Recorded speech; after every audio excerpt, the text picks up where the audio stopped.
बच्चों अब हम लोग पढ़ने वाले हैं वेक्टर मल्टीप्लिकेशंस।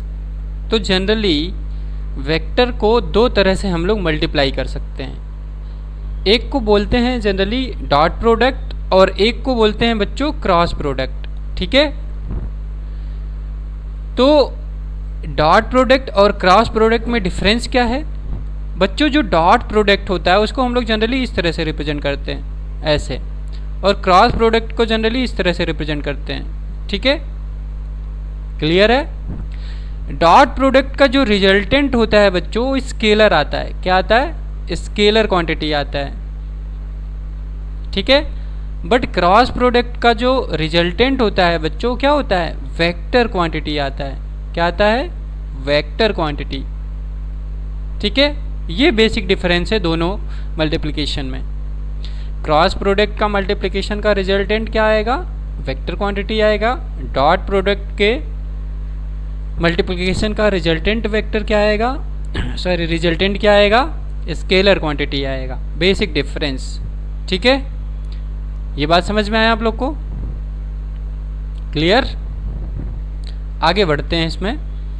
तो सबसे पहले बच्चों पढ़ते हैं हम लोग यहाँ पे डॉट प्रोडक्ट। डॉट प्रोडक्ट का मतलब दो वेक्टर को हम लोग मल्टीप्लाई किए और उसका रिजल्टेंट क्या आ गया?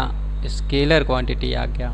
ठीक है, तो देखते हैं। सपोज हमारे पास दो वेक्टर हों ए एंड बी, हमारे पास दो वेक्टर हों, तो ए सपोज मान लो x1 i cap plus y1 j cap plus z1 k cap हो बच्चों, और बी वेक्टर किसी ने बोल दिया हमारे पास हो x2 i cap plus y2 j cap plus z2 k cap. Clear है बच्चों? ये हमारे पास दो वेक्टर्स हैं। किसी ने बोला भाई साहब हमें मल्टीप्लिकेशन करना है, तो देखो स्केलर प्रोडक्ट या डॉट प्रोडक्ट का मतलब होता है ए डॉट बी। क्लियर है बच्चों? और इसका जो रिजल्टेंट आता है वो आता है magnitude of A vector into magnitude of B vector cos theta. किसी ने पूछा भाई साहब ये थीटा क्या होता है? तो बच्चों थीटा जो होता है एंगल बिटवीन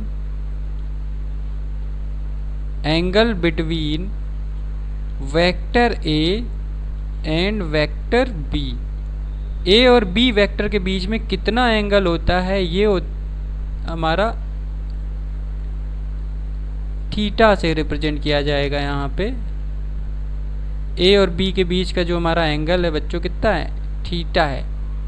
ठीक है, यानी कि डॉट प्रोडक्ट कॉस थीटा पर डिपेंड करेगा कि कॉस थीटा की वैल्यू कितनी है।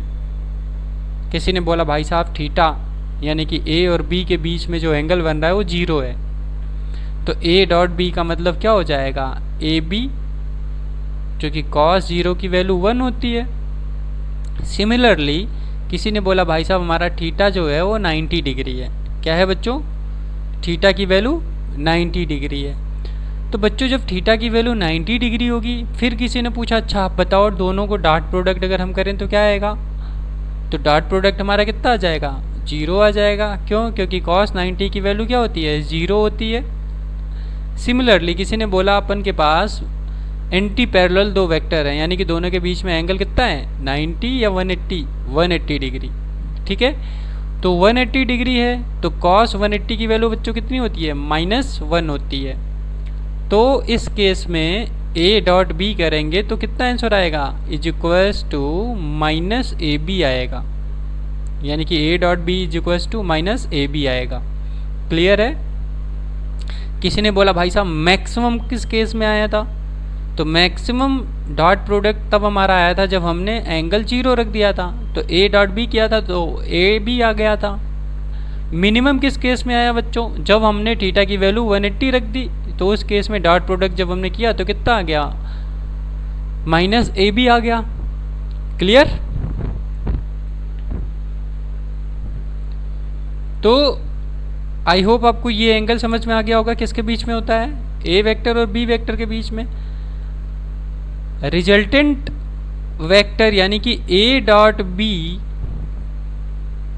Is equals to A B आया था, जब हमारा थीटा की वैल्यू कितनी थी, 0 डिग्री थी, यानी कि cos 0 की वैल्यू क्या होती है, 1 होती है। a डॉट बी की वैल्यू हमारी कितनी आई थी बच्चों, 0 आई थी, तब जब हमारा थीटा कितना था बच्चों, 90 डिग्री था। ठीक है, ओके। a डॉट बी की वैल्यू किसी ने पूछा भाई साहब हमारी माइनस ए बी आ गई, कब आई माइनस ए बी, तो हम बोलेंगे भाई साहब जब थीटा की वैल्यू कितनी थी, 180 डिग्री थी, यानी कि 180 थी। क्लियर, समझ में आया ये? तो यानी कि स्केलर प्रोडक्ट बेसिकली थीटा पर डिपेंड करता है, यानी कि cos थीटा। ठीक है, क्लियर। और ए वेक्टर और बी वेक्टर के मैग्नीट्यूड पर भी डिपेंड करता है कि आंसर कितना आएगा, रिजल्टेंट कितना आएगा। बात समझ में आया? ठीक है, और इन दोनों का रिजल्टेंट क्या आ रहा है, खास बात ये, इन दोनों का रिजल्टेंट एक स्केलर क्वांटिटी आ रहा है। ठीक है, चलो सिमिलरली ए वेक्टर बी वेक्टर जैसे हमने दिया है x1 y1 के कंपोनेंट, मतलब कंपोनेंट के टर्म में दिया, उसको मल्टीप्लाई करके देखते हैं। तो बच्चों a डॉट बी जब करोगे तो ये क्या हो जाएगा, x1 i cap plus y1 j cap plus z1 k cap dot कितना लिख दें, x2 i cap plus y2 j cap plus z2 k cap लिख दें बच्चों। क्लियर है? इन दोनों का मल्टीप्लिकेशन जरा करिए। तो सबसे खास बात ये है, आई वेक्टर किसके अलॉन्ग होता है, unit vector of X axis है, J vector J cap unit vector of Y axis, K cap unit vector of Z axis. तो जब हम आई कैप मल्टीप्लाई करेंगे तो क्या होगा, दोनों के बीच में एंगल तो जीरो हो जाएगा, क्योंकि एक्स एक्सिस पे दो वेक्टर है, यानी कि दोनों के बीच का एंगल जीरो। लेकिन एक्स एक्सिस वाई एक्सिस या एक्स एक्सिस जेड एक्सिस के बीच में एंगल कितना होता है, 90 डिग्री। तो बच्चों इसलिए इनका जो मल्टीप्लिकेशन आता है x1 x2 I cap dot I cap plus y1 y2 j dot J cap plus z1 z2 k dot k cap, क्योंकि x1 y1 z1 z2 ये सारे के सारे क्या हैं बच्चों, एक न्यूमेरिकल वैल्यूज हैं, तो इनको हमने कॉमन ले लिया। और आई कैप हमारे क्या हैं, आई कैप वेक्टर है, तो उनको हम डॉट प्रोडक्ट ले रहे हैं। तो आई कैप के बीच में बाकी आई जे से मल्टीप्लाई हो, जे कैप से या के कैप से मल्टीप्लाई हो, तो हर एक केस में क्या होगा, आंसर जीरो होगा, क्योंकि दोनों के बीच में एंगल कितना होता है बच्चों, 90 डिग्री होता है। और हमने ऊपर देख लिया कि 90 डिग्री अगर होगा तो रिजल्टेंट क्या आएगा, डॉट प्रोडक्ट का इक्वल टू जीरो आएगा। तो ये ए डॉट बी की जो वैल्यू बच्चों आई है कितनी आ गई, यूनिट वेक्टर का मैग्नीट्यूड 1। तो बच्चों ये आ जाएगा generally x1 x2 plus y1 y2 plus z1 z2 आ जाएगा बच्चों। तो ये आ जाएगा हमारा मैग्नीट्यूड इस केस में। ठीक है, इस केस में अगर बच्चों ऊपर वाले केस में अगर कोई पूछे भाई साहब कि एंगल, किसी केस में तुम्हें अगर एंगल फाइंड आउट करना हो दो वेक्टर के बीच में, यानी कि cos थीटा की वैल्यू अगर हमें निकालनी हो तो हम क्या लिख देंगे, cos थीटा की वैल्यू अगर बच्चों में निकालनी हो तो a डॉट बी कर देंगे whole divided by mod of a vector and mod of b vector, ये कर देंगे। तो यहाँ से हमारा cos थीटा की वैल्यू आ जाएगी, यानी कि थीटा की वैल्यू अगर कैलकुलेट करनी हो, फॉर कैलकुलेशन ऑफ थीटा, हम थीटा निकालना है तो क्या करेंगे बच्चों, cos इनवर्स ब्रैकेट में कर दो A B A dot B divided by mod of A mod of B. Clear है बच्चों? तो इस तरह से हम angle between any two vector निकाल सकते हैं। समझ में आ गया ये चीज़?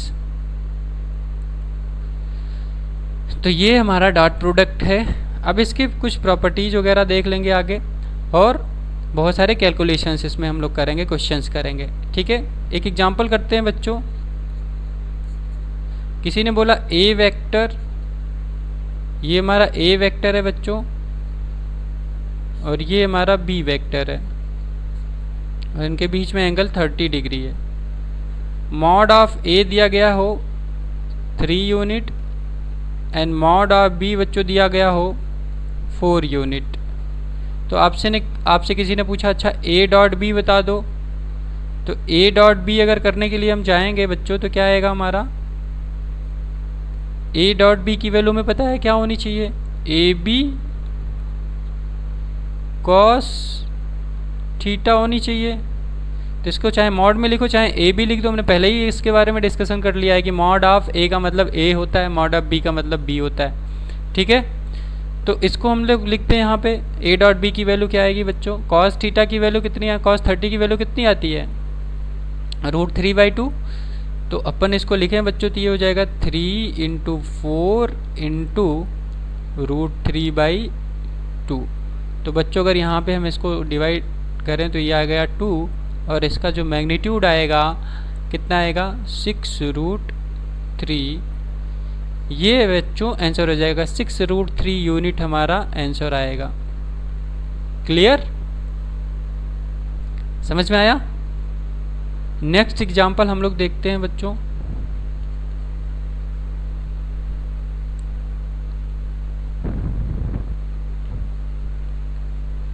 Suppose A is equal to दिया हो i cap plus 2j cap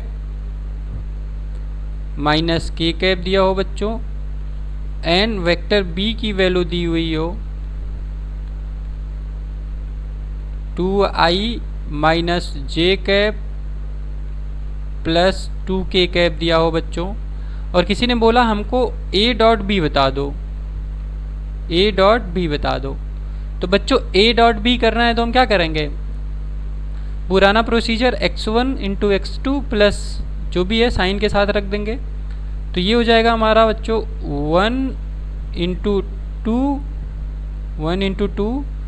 अब साइन के साथ यहाँ पे रखेंगे, ये 2 है और ये -1 है, तो ये हो जाएगा बच्चों, और यहाँ पे माइनस है यहाँ पे प्लस है, तो -1 × 2।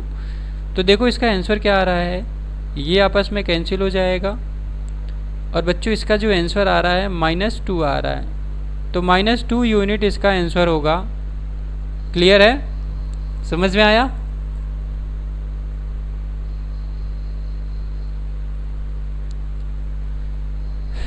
पहला सवाल देखते हैं इसमें, अगर p vector is equal to इतना दिया हो और q इज इक्वल टू इतना दिया हो और बोला जा रहा है बच्चों परपेंडिकुलर हैं एक दूसरे से, तो find out value of a। तो find out value of a अगर परपेंडिकुलर हो तो हमने पहले ही बोल दिया, अगर दो वेक्टर परपेंडिकुलर होते हैं बच्चों तो उनका डॉट प्रोडक्ट क्या आता है, इक्वल टू 0 आता है। तो सिमिलरली इनको भी मल्टीप्लाई कर लो, इनको अगर मल्टीप्लाई करोगे तो a² हो जाएगा -2a हो जाएगा बच्चों, 3 × -1 तो ये -3 हो जाएगा बच्चों। तो ये हो गया एक क्वाड्रेटिक इक्वेशन बन गया। क्वाड्रेटिक इक्वेशन अगर हमें सॉल्व करना है तो क्या करना होता है पता है आपको, a की वैल्यू इज इक्वल टू अगर लिखना हो तो +2 ± 3 धरा 4 नियम लगा दो अगर, तो ये हो गया बच्चों 2 का स्क्वायर -2 का स्क्वायर। एक्चुअल में इसको -2 रखेंगे क्योंकि b की वैल्यू अगर हम देखें तो ये हो जाएगा बच्चों -2 का स्क्वायर -2 का स्क्वायर -4ac, तो ये हो जाएगा 12 होल डिवाइडेड बाई बच्चों कितना आ गया हमारा 2a यानी कि 2। दैट मीन्स कि इसकी वैल्यू कितनी है जी 12 + 4 तो 16 हो जाएगा। 16 का स्क्वायर रूट लेंगे तो बच्चों 4 आ जाएगा, तो ये आएगा बच्चों 2 ± 4 डिवाइडेड बाई 2। अगर इसको हम डिवाइड कर दें 2 से बच्चों तो ये आएगा 1 ± 2। तो देखो a के दो वैल्यूज़ हैं बच्चों, अगर हम 1 + 2 करते हैं तो a की वैल्यू आएगी 3, तो इसको a1 मान ले, दो रूट होते हैं किसी भी क्वाड्रेटिक इक्वेशन को। अगर हम लोग माइनस साइन ले रहे हैं तो बच्चों ये हो जाएगा a2 यानी कि 1 - 2, तो बच्चों इसकी वैल्यू आएगी -1। तो देखो बच्चों ए के दो वैल्यू हो सकते हैं, दोनों केसेस में हमारा पी एंड क्यू वेक्टर क्या हो सकता है, परपेंडिकुलर हो सकता है। जब ए की वैल्यू एक बार 3 रख दो और ए की वैल्यू एक बार -1 रख दो, दोनों केसेस में हमारे वेक्टर क्या होंगे, परपेंडिकुलर होंगे। ठीक है,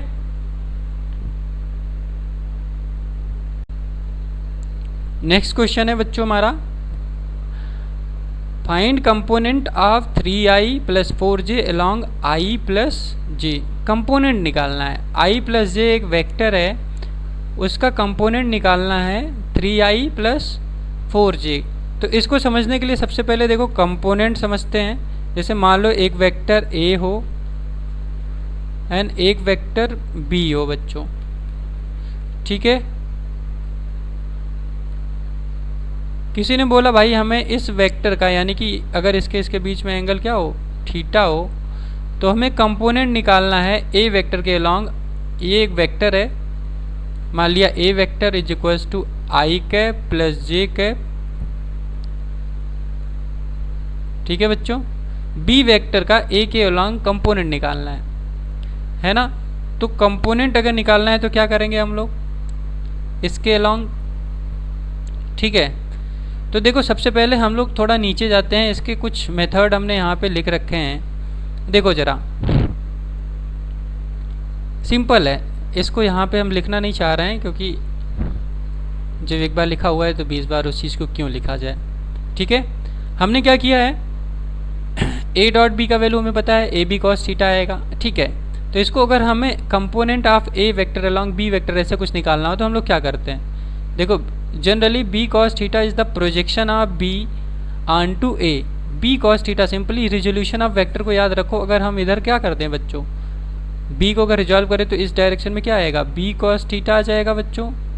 और ए के परपेंडिकुलर कोई बोले कंपोनेंट निकालना है बी का, तो क्या हो जाएगा इस डायरेक्शन में, B sine theta.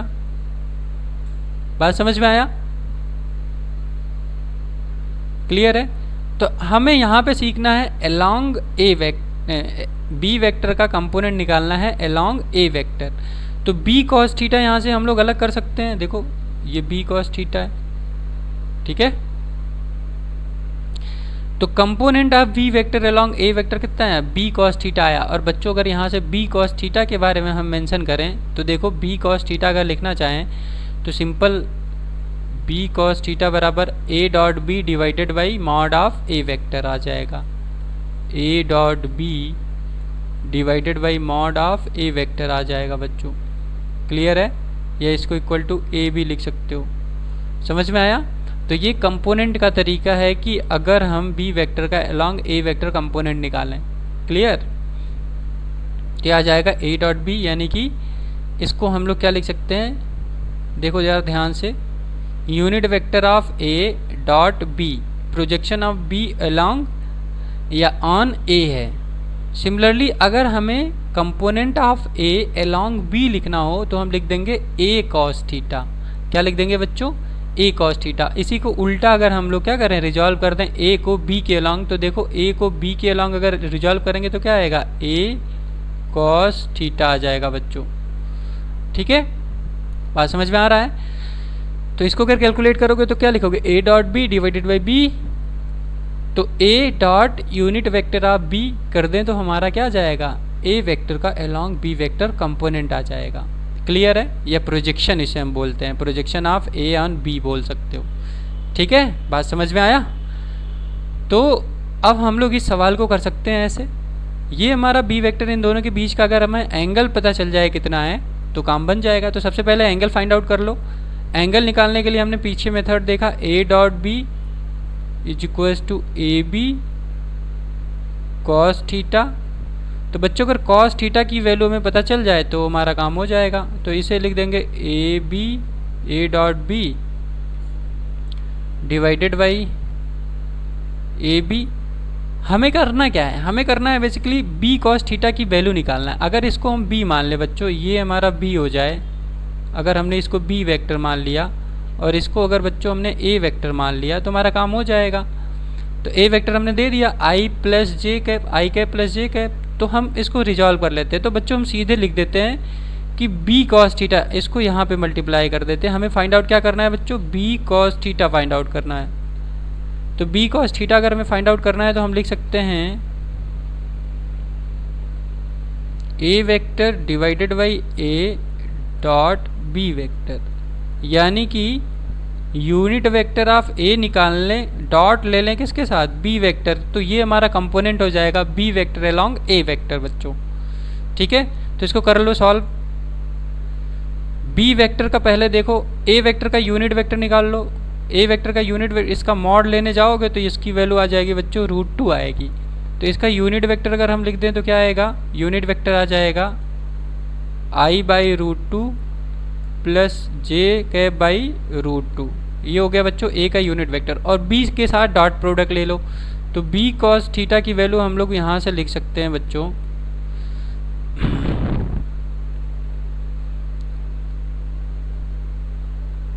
1/√2 I plus 1/√2 j⁻, ये ए कैप की वैल्यू होगी, डॉट करेंगे बच्चों 3I प्लस 4 j⁻। तो देखो हमारा जो वैल्यू आया निकल के यहाँ से, डॉट प्रोडक्ट हमें पता है कैसे करते हैं, 3/√2 आ गया बच्चों प्लस 4/√2 आ गया। ठीक है, तो इसको हम लोग ऐसे लिख सकते हैं 7/√2। तो बच्चों ये 7/√2 यूनिट हमारा क्या है, component of B along A vector है। क्लियर है, component of B along A vector है। समझ में आया प्रोसीजर कैसे हम करते हैं, कंपोनेंट निकालते हैं।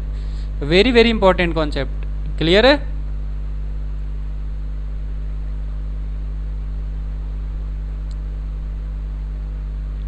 नेक्स्ट क्वेश्चन है बच्चों, find out angle between A and B. Angle निकाल लो, प्रोसीजर हमें पता है। तो कॉस थीटा की वैल्यू सीधे हम लिखेंगे, ये कॉस थीटा ना लिख के सीधे एंगल बताना है, तो cos theta is equal to सीधे लिखते हैं, थीटा इज इक्वल टू बच्चों का लिखे तो कॉस इनवर्स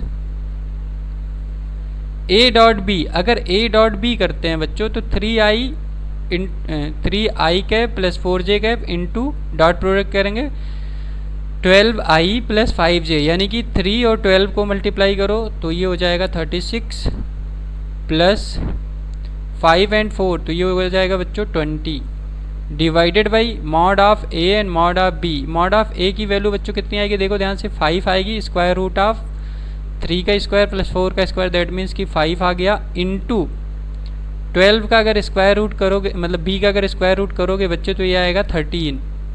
ठीक है, तो ये हो गया हमारा, मल्टीप्लाई कर दो तो ये बच्चों आ गया कॉस इनवर्स, इसको अगर ऐड करोगे तो ये कितना आ जाएगा 56 और ये हो गया 5 इंटू 13 इंटू 5 65, तो ये हो जाएगा बच्चों 65। तो थीटा की वैल्यू जनरली कितनी आई, cos inverse 56 divided by 65, that will be the angle between vector A and vector B. Method समझ में आया, बहुत ही आसान है, कोई इसमें कष्ट की बात नहीं है। नेक्स्ट क्वेश्चन बच्चों दिया है, for what value of M vector A is equal to इतना इज परपेंडिकुलर टू बी। तो फिर से वही काम करेंगे, ए डॉट बी की वैल्यू हमारी क्या आनी है, अगर परपेंडिकुलर हो तो सिंपल सी बात है इक्वल टू 0 आनी है। दोनों को हम डॉट प्रोडक्ट ले लें बच्चों, तो डॉट प्रोडक्ट में हमें पता क्या आता है 2 इंटू 3 तो ये आ जाएगा 6 माइनस 3m माइनस 6 इंटू 6 तो ये हो जाएगा बच्चों -36 इज इक्वल्स टू क्या आ जाएगा बच्चों 0। तो इसको देखो अगर हम लोग सॉल्व करेंगे तो 3m इज इक्वल्स टू आ रहा है बच्चों 30। तो अगर हमने m की वैल्यू निकालनी चाहिए तो m इज इक्वल्स टू आ गया बच्चों हमारा 10। ठीक है, तो m की वैल्यू हमारी कितनी आई 10 आई, तो पहला हो गया। नेक्स्ट क्वेश्चन है बच्चों, find the component of A की वैल्यू अलोंग द डायरेक्शन, फिर से वही चीज़ दे रखा है। तो आई थिंक ये रिपीट हो गया है क्वेश्चन, या रिपीट हुआ है या नहीं हुआ है देखते हैं। नहीं, ये अलग क्वेश्चन है। फिर से एक कंपोनेंट दिया गया है, वेक्टर थोड़ा सा चेंज है। ए वेक्टर दे दिया गया है 2i कैप प्लस जे कैप। तो बच्चों हमने पीछे देखा कि कंपोनेंट निकालना है अगर ए का along direction I cap plus J cap. ठीक है बच्चों, तो हम सीधे क्या लिखेंगे, ए वेक्टर कॉस थीटा के बारे में इन्होंने हमसे पूछा है। इसका मतलब है बच्चों बी वेक्टर का unit vector into dot product कर देंगे ए के साथ। तो बी वेक्टर का सबसे पहले यूनिट वेक्टर निकालो। तो इसको मान लो हमने वी वेक्टर मान लिया। बी वेक्टर की जो वैल्यू है आई कैप प्लस जे कैप है बच्चों। इसका जो यूनिट मैग्नीट्यूड होगा फिर से क्या हो जाएगा, √2 हो जाएगा। यूनिट वेक्टर अगर हम कैलकुलेट करना चाहेंगे तो क्या आएगा बच्चों, 1/√2 आई कैप प्लस 1/√2 जे कैप। क्लियर है बच्चों, समझ में आया? ठीक है, तो इसको अगर हम सॉल्व करें बच्चों तो ये क्या आएगा, ए वेक्टर की value 2i cap plus 3j cap दिया है। तो हम लिखेंगे यहाँ पे 1/√2 i plus 1/√2 J cap into 2i plus 3j cap बच्चों लिख देंगे। इसको अगर हम सॉल्व करेंगे बच्चों तो यह आएगा 2/√2 प्लस 3/√2 बच्चों आ जाएगा। इसको अगर हम लिखें तो ये आएगा जनरली 5/√2। इतना यूनिट है बच्चों ए वेक्टर का along V vector projection 5/√2। Procedure समझ में आया? तो ये जनरली हमने सेकेंड कैलकुलेशन किया था और ये हमारा फर्स्ट कैलकुलेशन था। फर्स्ट क्वेश्चन का आंसर कैसे निकालेंगे समझ में आया? सेकेंड क्वेश्चन कैसे किया समझ में आया? ठीक है, समझ में आ रहा है बच्चों? ये सारी चीज़ें बहुत ही बेसिक चीज़ है जिसको आपको समझना होगा बहुत आसानी से। ठीक है ना, क्लियर है? तो ये छोटी छोटी चीज़ें आपको बहुत अच्छे से समझ में आनी चाहिए। इससे क्या होगा कि आपका कैलकुलेशन और कॉन्सेप्ट को समझने का तरीका थोड़ा बेहतर होता जाएगा। ठीक है, तो जिस तरह से एग्जैक्टली हमने समझाया है कॉन्सेप्ट को उसी तरह से आपको समझना है ताकि आपका इंटरेस्ट इसमें लगातार बढ़ता रहे।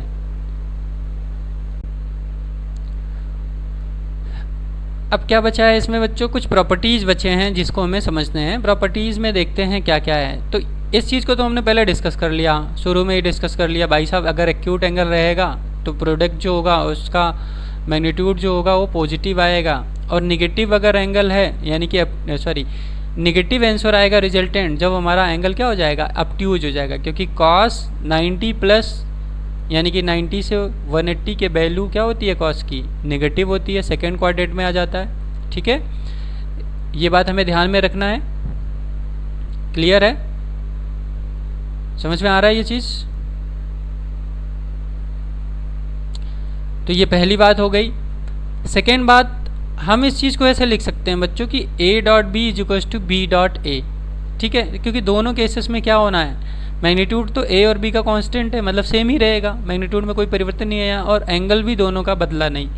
और सबसे खास बात है कि डॉट प्रोडक्ट का जो रिजल्टेंट आता है बच्चों क्या आता है, स्केलर क्वांटिटी आता है।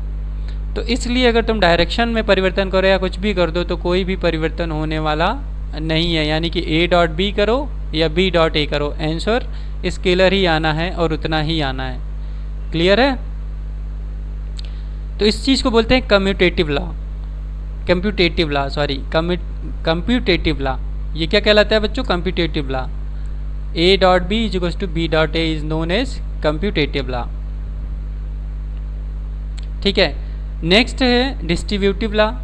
तो डिस्ट्रीब्यूशन का मतलब क्या होता है कि अगर हमारे पास ए वेक्टर है बाहर, ये डॉट कर दो B प्लस सी के साथ, तो बारी बारी से ये सब में मल्टीप्लाई हो जाएगा, A.B हो जाएगा। इसे बोलते हैं डिस्ट्रीब्यूटिव लॉ, A.C हो जाएगा। क्लियर है, समझ में आया इस चीज़ को? इस चीज़ को ऐसे भी लिख सकते हो तुम कि मान लो हमने यहाँ से B को बाहर ले लिया, B.A प्लस सी, ऐसे भी लिख सकते हो, कोई कष्ट नहीं है। क्योंकि इसका भी आंसर क्या आएगा, बी डॉट ए, नहीं ये अलग चीज़ हो जाएगा क्योंकि बी ए सी में मल्टीप्लाई हो रहा है अब, है ना। एक अलग मान लो ऐसे इस तरह से दिया हो तो इसको ऐसे सॉल्व कर सकते हो, बी डॉट सी, ठीक है। ये अलग एग्जांपल है, ये A dot B plus C is equals to A dot B plus A dot C होगा, और बी डॉट ए का मतलब क्या हो जाएगा, ए बी में मल्टीप्लाई हो रहा है और और बी सी में मल्टीप्लाई हो रहा है। क्लियर है, तो ये कन्फ्यूजन यहाँ पे मत पालना, ठीक है। ये दोनों अलग अलग चीज़ें हैं, लेकिन ऐसे चीज़ों को बोलते हैं हम लोग डिस्ट्रीब्यूटिव लॉ बोलते हैं वेक्टर में। क्लियर है, बाकी सारी चीज़ें हमने पढ़ ली है, बाकी सारे फैक्टर हमने सीख लिए हैं, ठीक है। हमने ये भी चीज़ें पढ़ ली कि मैक्सिमम कब आएगा, मिनिमम कब आएगा, पीछे सीख लिया है सब कुछ, ठीक है। एक एग्जांपल और कर लेते हैं फॉर आत्म संतुष्टि। मान लो हमारे पास हो एक वेक्टर हो जो 2 न्यूटन है नॉर्थ डायरेक्शन में, नॉर्थवर्ड,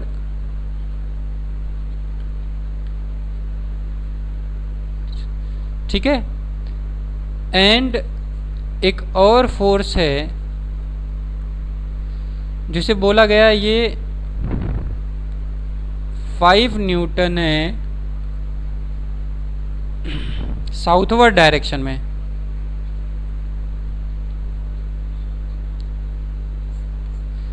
किसी ने बोल दिया भाई हमें ए डॉट बी की वैल्यू बता दो, ए डॉट बी की वैल्यू बताओ। तो सबसे पहले यहाँ तो एंगल दिया नहीं गया भाई, मैग्नीट्यूड दिया गया है और डायरेक्शन ऐसे नॉर्थवर्ड साउथवर्ड दे दिया। तो दिमाग में क्या आना चाहिए भाई, साउथवर्ड और नॉर्थवर्ड में क्या रिलेशन, ये ईस्ट है, ये वेस्ट है, ये हमारा नॉर्थ है और ये हमारा क्या है बच्चों, साउथ है। तो इस डायरेक्शन में जो ए वेक्टर है उसका मैग्नीट्यूड 2 न्यूटन दिया गया है, और इसके जस्ट अपोजिट डायरेक्शन में बी वेक्टर है, इसका क्या दिया गया है, 5 न्यूटन दिया गया है मैग्नीट्यूड। तो दोनों के बीच में एंगल के बारे में बात किया जाए तो ये एंगल कितना आ रहा है बच्चों, एंटी पैरेलल वेक्टर है, तो थीटा की वैल्यू यहाँ पे क्या आ रही है निकल के, 180 डिग्री निकल के आ रही है, ठीक है। यानी कि ए डॉट बी करोगे तो ये माइनस ए बी आना है, ठीक है, क्योंकि cos 180 की वैल्यू -1 होती है। तो इसको अगर हम मल्टीप्लाई कर दें तो ये -10 आ जाएगा, ठीक है बच्चों। यूनिट सेम है तो ये न्यूटन स्क्वायर हो जाएगा, ठीक है। बात समझ में आया।